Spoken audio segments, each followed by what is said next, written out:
Mr. Speaker, we are standing here today talking about the emissions cap, but what we're really talking about isn't just the emissions cap.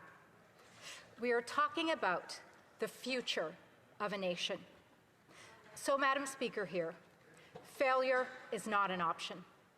Failure is not an option because hundreds of thousands of jobs are on the line. Failure is not an option because seniors are starving and are going to food banks. They're on fixed incomes. They don't know where they're going to find their next meal.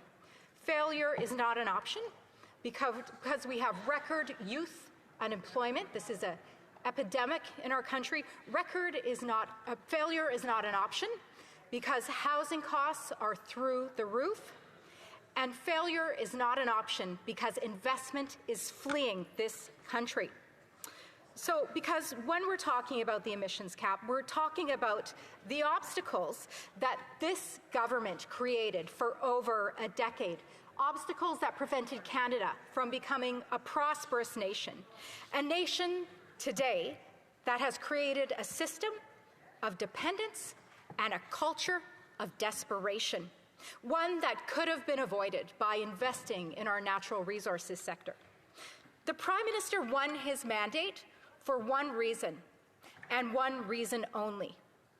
Canadians, for better or for worse, put their trust in him to do what he said he was going to do: build a prosperous Canada.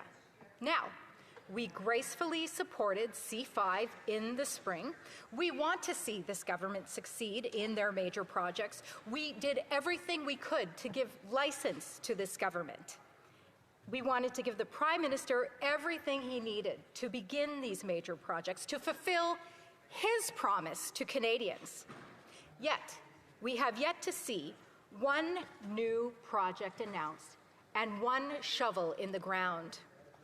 Relative to today's motion, we have yet to see him commit to taking the first steps to achieving these major projects, of which eliminating the production cap is only one step.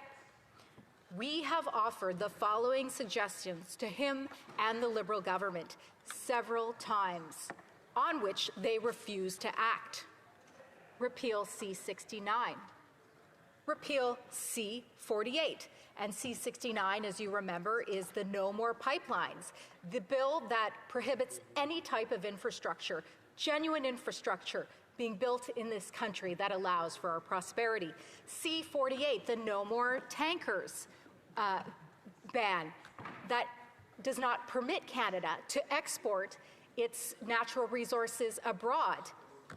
Eliminate the industrial carbon tax. This government likes to say that they have eliminated the carbon tax. We know that this isn't true. There is still the industrial carbon tax that exists, and this is another step that the Prime Minister needs to take, in addition to finally immediately repealing the oil and gas emissions cap.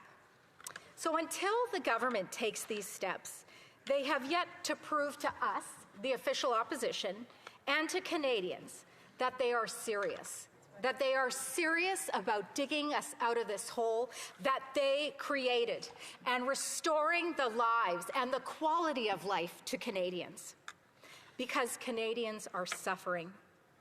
This government just received an F from Food Banks Canada on food security. An F. You can't get a worse grade than an F. Canadians earning less than $75,000 are spending 57.3% on groceries, utilities, and transportation. Food inflation is rising 70% faster than the government's inflation target. For all of these reasons, Canadians are suffering. For all of these reasons, the Prime Minister needs to keep his promise of restoring Canada's prosperity. What hope has the Prime Minister given the official opposition? What hope has the Prime Minister given Canadians? Well, his record before he arrived in the House of Commons is not encouraging. And we all know the best predictor of future behavior is past behavior. So let's take a look at the past behavior of the Prime Minister. When asked by the leader of the official opposition at Industry Committee if he supported Justin Trudeau's decision to veto the Northern Gateway pipeline, the Prime Minister replied, "Given both the environmental and commercial reasons, I think it's the right decision."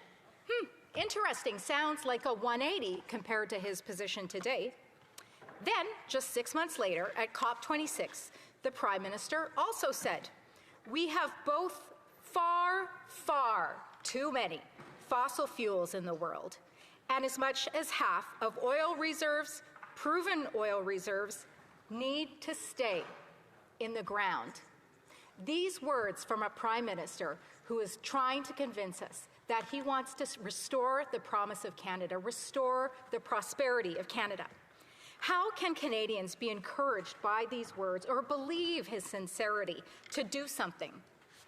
Let's look at his record since he got here. Also an indicator that his actions match his words. Everyone knows the right thing to do when you're preparing to do something is to underpromise and over-deliver.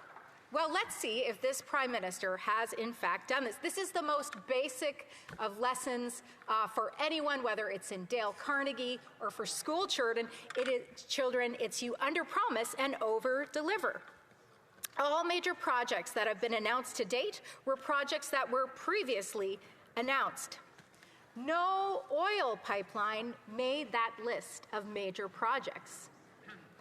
Without introducing a budget, the Prime Minister has doubled the deficit, which is expected to be the largest non-pandemic budget in Canadian history, giving us the fastest shrinking economy in the G7 after he promised the fastest growth, home building dropping like a rock, where he promised to double home building, and a record $54 billion that has fled the country in investment.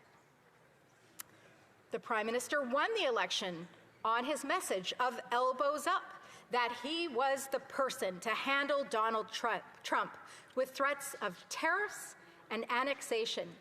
But today, the tariffs remain in place, with 50% on steel, on aluminum, and 25% on autos. And can I point out the obvious fact? There is no trade deal signed. For all of these reasons, we must question his sincerity and his ability to deliver on what he said that he would do. The next thing we have to look at is the team that the Prime Minister has surrounded himself with.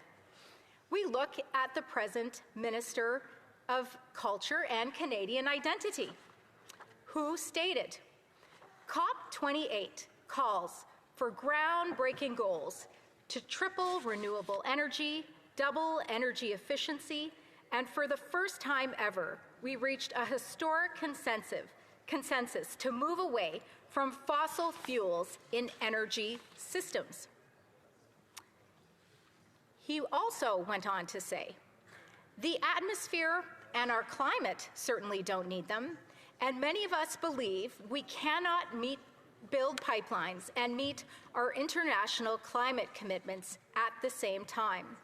And with the world working around the clock to avoid the worst effects of climate change, it makes no sense from an ethical and moral perspective to produce and ship more of a substance that is causing problems that disrupts the future of our children and our grandchildren.